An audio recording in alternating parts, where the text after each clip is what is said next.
What if the most dangerous thing in the Middle East right now is not a missile launch, but a shipping lane that looks open when it still feels like a trap? What if the US military is not just preparing for war in the Strait of Hormuz, but quietly trying to keep the world economy alive, while standing one mistake away from a much bigger fight? Before we go deeper, do this with me. If you like videos that turn huge world events into clear, gripping stories you can actually follow, tap like, subscribe, and share this with one friend who loves geopolitics but hates boring news. Because that is the story nobody can afford to misunderstand. When people hear that the US military is active near the Strait of Hormuz, most imagine one simple picture: warships, fighter jets, tension, maybe another countdown to a regional war. But what is happening right now is stranger than that, and in some ways more intense. The United States is not only showing force, it is doing something much harder. It is trying to keep one of the most important waterways on Earth open, even after mines, missile threats, drone attacks, and weeks of chaos turned that narrow passage into one of the riskiest places on the planet. Think about how wild that is. The same waterway that carries a massive share of the world's oil and gas has become a place where one wrong move can hit energy prices, rattle stock markets, panic shipping companies, and raise the fear of a much wider conflict. And instead of stepping back, the US military has moved into the middle of that pressure zone and built a live security system around it. That is the part most headlines miss. This is not just about warships sitting offshore for the cameras.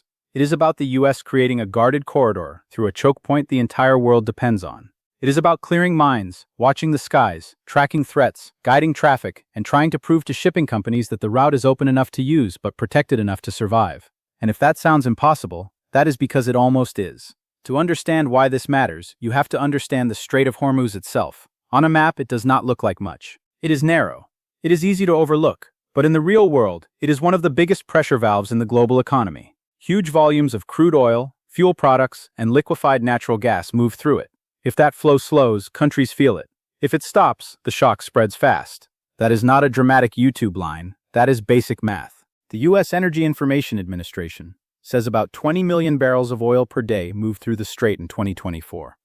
That is about 20% of global petroleum liquids consumption.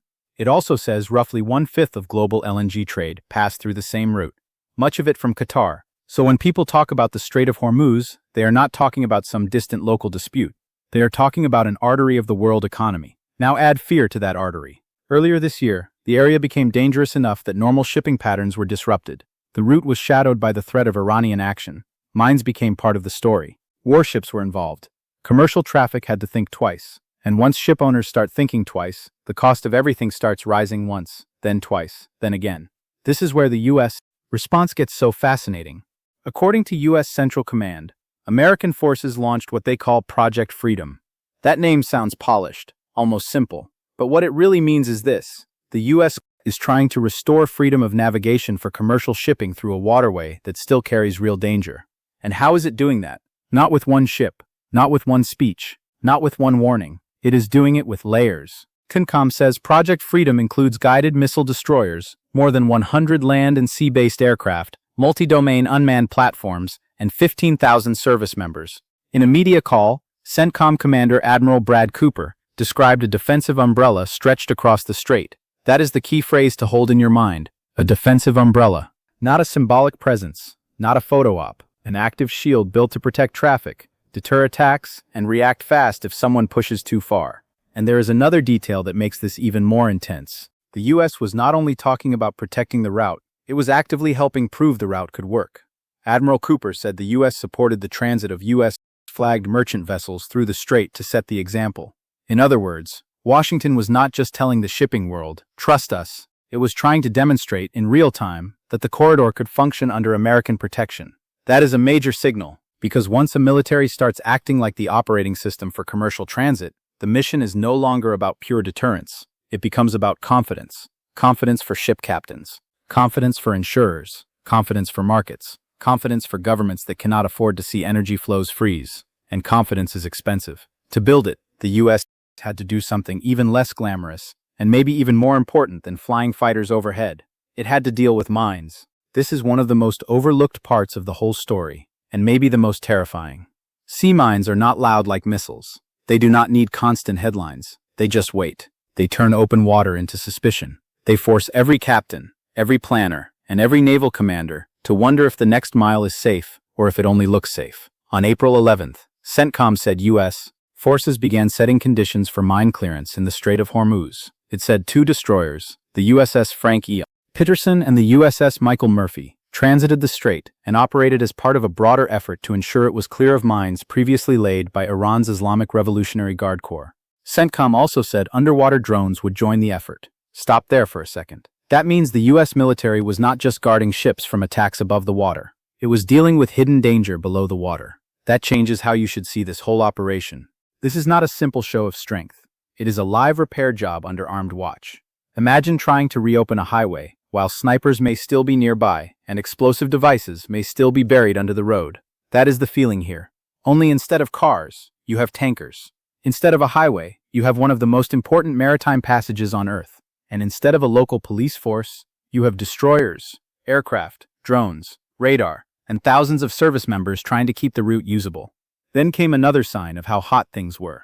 On May 7th, CENTCOM said Iranian forces launched multiple missiles, drones, and small boats as U.S. Navy destroyers transited the Strait of Hormuz toward the Gulf of Oman.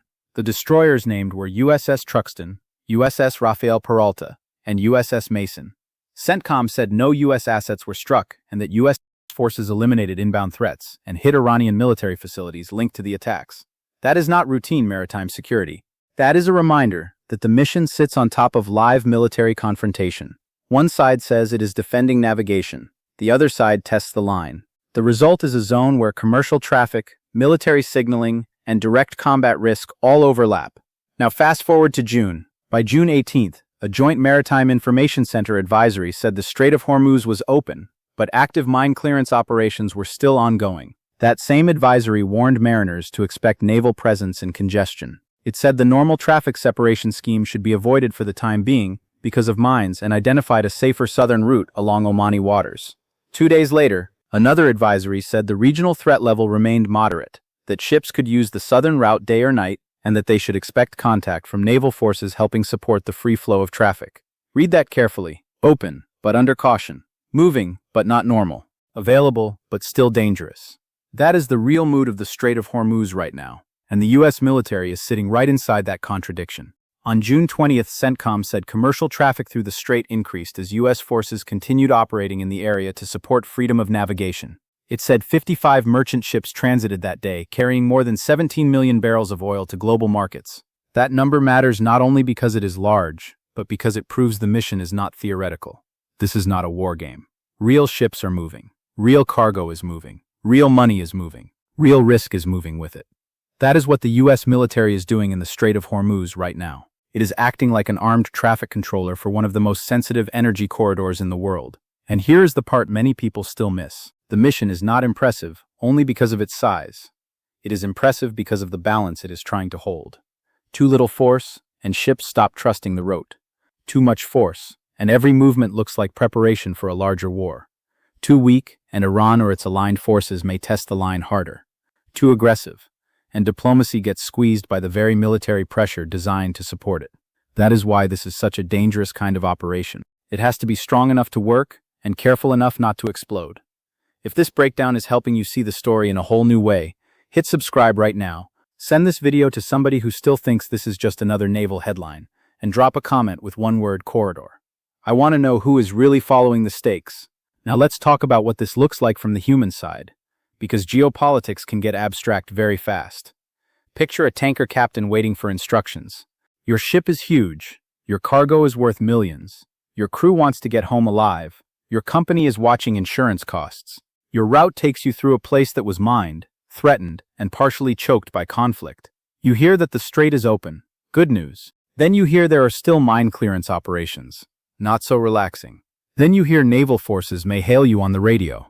Then you learn there is a recommended route, because the normal pattern is still not considered safe enough. Would you feel calm? Probably not. So the U.S. military's job is not just to fight if necessary. It is to lower fear enough that traffic keeps flowing. That may sound soft compared to missiles and jets, but it is actually one of the hardest military jobs there is.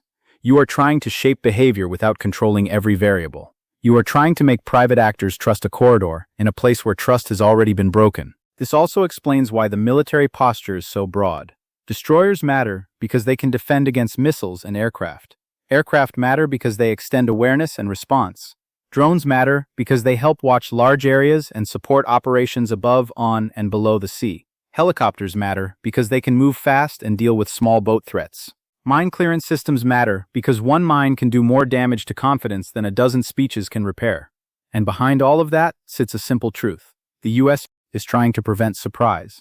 In a place like the Strait of Hormuz, surprise is the enemy. A surprise missile, a surprise drone, a surprise swarm of fast boats, a surprise mine strike, a surprise seizure. Surprise is what turns tension into panic, and panic into escalation. So what does the US bring? Sensors, patrols, escorts in effect if not always by that exact name, air cover, rapid reaction, the constant message that if something happens, the answer will come fast. That message is aimed at more than one audience. It is aimed at Iran. It is aimed at global shipping. It is aimed at oil markets. It is aimed at US allies. And it is also aimed at American voters, who may not follow the details every day, but definitely notice when fuel prices spike, or when another Middle East crisis starts eating the news cycle. That economic side is crucial. When the Strait of Hormuz is under pressure, the problem is not just military. It is psychological and financial. Traders react. Insurers react. Governments start gaming out shortages. Even if the waterway never fully closes, the fear of closure can be enough to move prices and shake confidence. That is why reopening traffic is not just about helping one region. It is about stopping a local crisis from becoming a global tax on energy and trade. And remember, the EIA says Asian markets receive most of the crude and LNG moving through Hormuz. China, India, Japan, and South Korea all have strong reasons to care about that flow. Europe cares about LNG. Gulf producers care about exports. Qatar cares because so much of its LNG passes through the route. The United States itself imports much less from the Persian Gulf than it once did, but it still has a huge interest in preventing a shock that would hit allies, markets, and the wider economy. So when someone asks, why is the US military so involved there? The answer is not only because of Iran. It is because the Strait of Hormuz is one of those rare places where geography can bully the entire planet. A narrow map line becomes a global lever.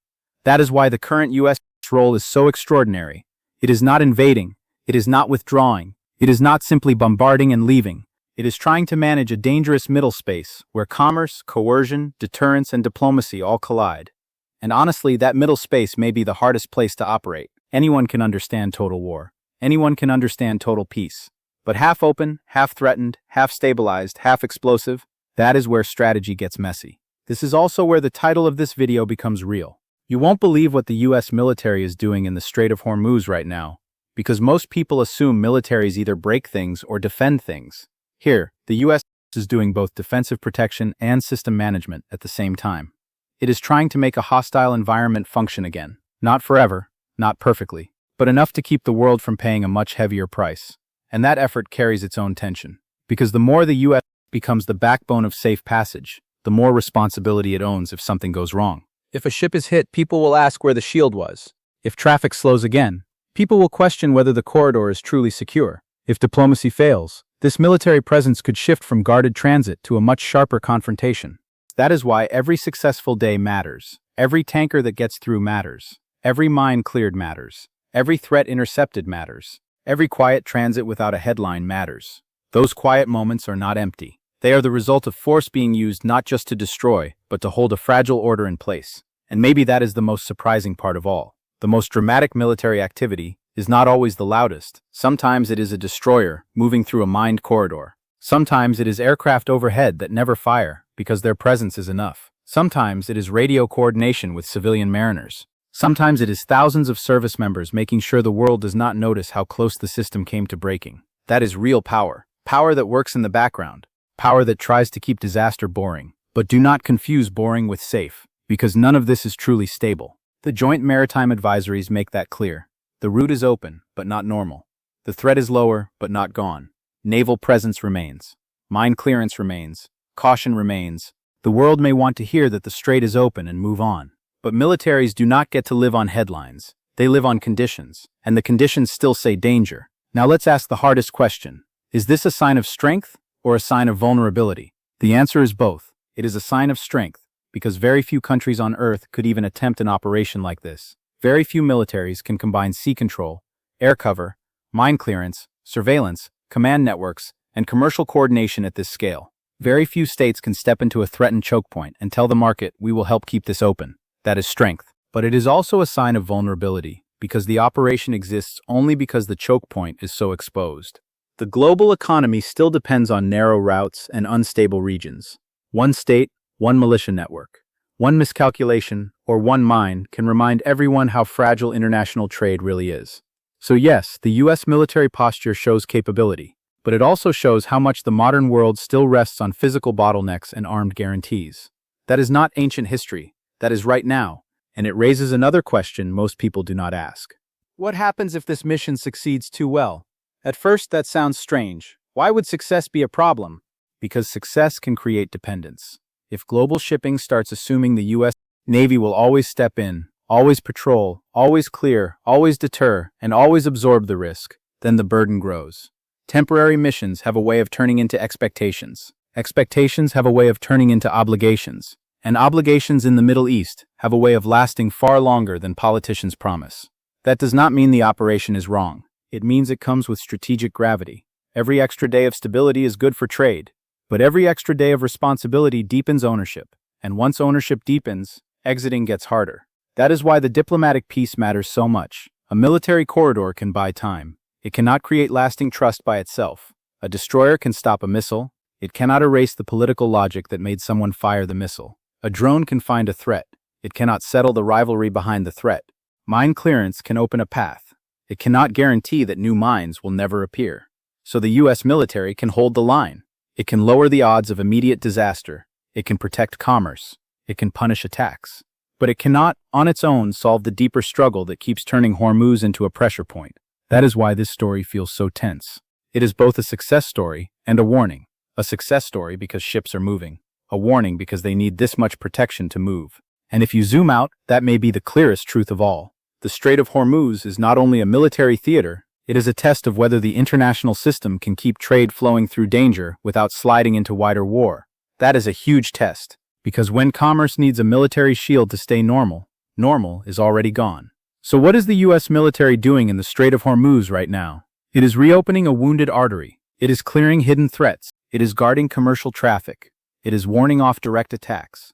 It is signaling strength to enemies and reassurance to markets. It is using destroyers, aircraft, drones, and thousands of personnel not just to project power, but to create enough order for the rest of the world to keep breathing. And it is doing all of that in a corridor where one mistake could still change everything. That is why you should care, even if you never look at a shipping map. Because the Strait of Hormuz is one of those places where strategy becomes personal fast. If energy prices jump, you feel it. If insurers panic, supply chains feel it. If conflict spreads, markets feel it. If miscalculation wins, families far from the Gulf feel it too. This narrow stretch of water may seem far away, but its pressure travels. Quick pause before we land this. If this story gave you a clearer view than the headlines do, hit like, join the channel, and share this video with someone who wants the truth without the noise. That small action helps more people find serious breakdowns like this. And that is why the American mission there is not just about war. It is about keeping pressure from turning into shock. Still, the ending to this story has not been written. The route is open today. That matters. The threat is lower than before. That matters. Merchant ships are moving again. That matters. But the mines did not become harmless because the headlines cooled down. The tensions did not disappear because advisories changed. And the need for a military umbrella tells you everything you need to know about how thin the margin still is. So the next time someone says the US is just sending ships to the Strait of Hormuz, remember what is really happening. It is not just sending ships. It is trying to keep the world's most dangerous traffic jam from turning into a global economic heart attack. And maybe the craziest part is this. If the mission works, most people will never think about it at all. No giant celebration, no movie ending, no dramatic final speech, just tankers moving, markets calming, and another day where the system does not crack. But behind that ordinary day is an extraordinary reality. Warships in a mined corridor, aircraft over a stressed choke point, civilian ships moving under a defensive umbrella, a global economy depending on a narrow route that still needs armed reassurance to stay alive. That is not normal. That is history happening in real time. And if the shield slips, even for a moment, the whole world could be reminded just how much depends on a few miles of water and the people trying to keep them open. So watch the Strait of Hormuz closely, because right now, the US military is not just patrolling it. It is holding the line between tension and shock, between commerce and chaos, between a fragile opening and a crisis that could spread far beyond the Gulf. And that line is thinner than most people realize.